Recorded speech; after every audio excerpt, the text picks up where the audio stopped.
माऊ केते डेरी कौन है मु अपेक्षा कर भिडटे करवा बोली तू एत डेरी कर धैलु धैलु गोटे भिड करवा मुझे कान हल से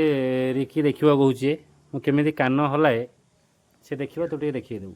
है कि से देख देखी कान केमी हल देखो टी देखे देख केमी हल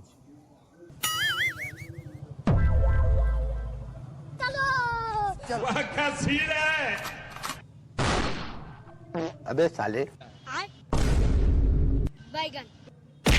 तू हल्लै परिबु माऊ आज्ञा सर तू टी हलैलु कान देखिया सर मते सेरा सब आसेनी हिमांशु कहउतला करियो बोली रिकी की तो आसो रिकी तो आज्ञा तो भल ना हिमांशु तू कान हलै पारू आज्ञा सर तू हलैलु हलैलु देखिया मां को